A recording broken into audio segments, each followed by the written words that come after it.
This Notebook LM video explores the profound mystery of Mary's dual titles, Queen Mother and Queen Consort. Drawing from scripture, history, and theology, Israel's monarchy helps explain Mary's unique position in the heavenly court. Discover how these titles are reconciled. One rooted in historical precedent, and the other as a spiritual metaphor of union with God. All right, let's jump right in. Today, we are going deep into theology to look at two of the most powerful titles ever given to Mary, Queen Mother and Queen Consort. So, you have to wonder, right? Where did these incredibly royal titles for a humble woman from Nazareth even come from? So yeah, that's really the big question we're tackling. How does this figure, who is known for her humility, become linked with royalty, with thrones, with being a queen? It's kind of a puzzle, and the clues stretch all the way from ancient history to the highest concepts of heaven. To really get it, we've got to travel back in time and look at a very specific ancient blueprint. And that blueprint, you'll find it in the Old Testament. We have to go back to the time of the great Davidic kingdom, the kingdom of David and Solomon. Because the key to understanding Mary's royal status, well, it's probably not what you'd expect. Now, this is what's so fascinating. It completely flips what we think of when we hear the word queen. I mean, you'd think the king's wife is the most powerful woman, right? But in a court like King Solomon's, where he had literally hundreds of wives, there was only one woman whose position was rock solid, secure, and incredibly powerful, his mom. And get this, she even had an official title, the Gabira. It translates to Great Lady. And here's the most important part. This wasn't just a nice, respectful nickname. No, this was a formal, recognized office of the state. The Gabira had real, actual institutional power. The Bible gives us this unbelievable scene from the Book of Kings. It says, the king rose to meet her and bowed down to her. Then he sat on his throne and had a throne placed for the king's mother, and she sat at his right hand. Just pause and think about that for a second. King Solomon, the wisest and most powerful man on earth at the time, stands up, bows to his mother, Bathsheba, and then has a throne set up for her at his right hand, the ultimate place of honor and authority. This is way more than just a son respecting his mom. This is public, political proof of her official rank.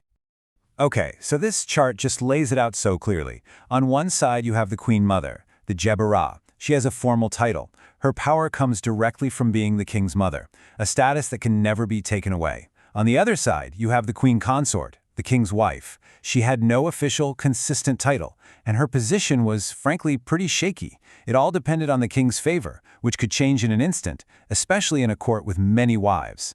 One was a constitutional office, the other was just a relationship. So, now that we have this ancient political office from Judah in our minds, let's see how it becomes the direct blueprint for one of Mary's most important titles in all of Christianity. You see, for the early Christians, this connection was just obvious. It was like, okay, if Jesus is the new king, the long-awaited Messiah king from the line of David, then it just follows, who is his mother? Mary must be the new Gabira. She is the new Queen Mother, taking on this ancient royal role, but this time in a heavenly kingdom. And just look at what the Gabira did. She was a powerful intercessor. People would come to her to bring their requests to the king. She was a trusted advisor. She was held in the highest honor. I mean, this is a perfect match for how Christians understand Mary's role, right?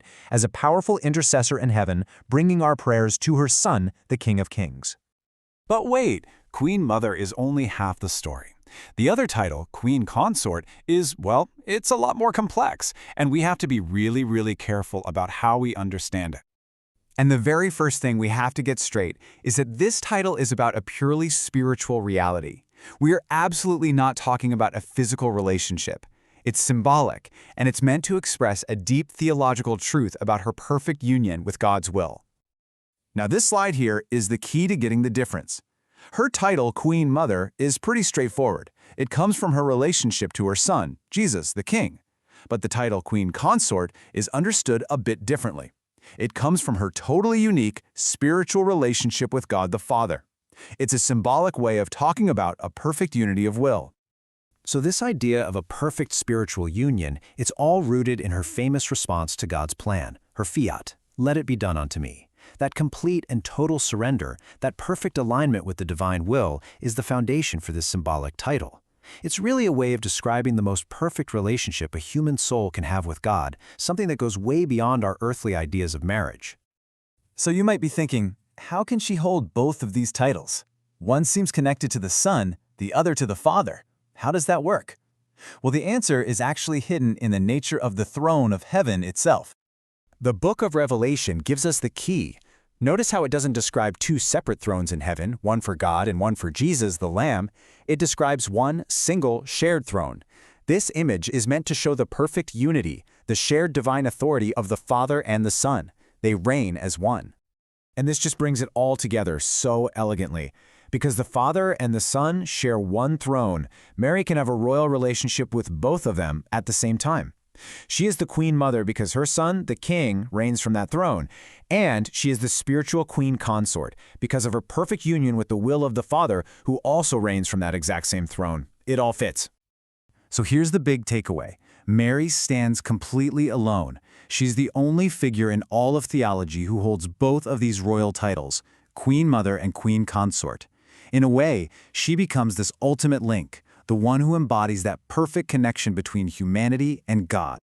And that really leaves us with a final, pretty amazing thought, doesn't it? Who would have guessed that the political structure of an ancient earthly kingdom would give us the very language we use to understand a profound spiritual reality? It just goes to show you how history and faith are woven together in ways we don't always expect. Thanks so much for joining me.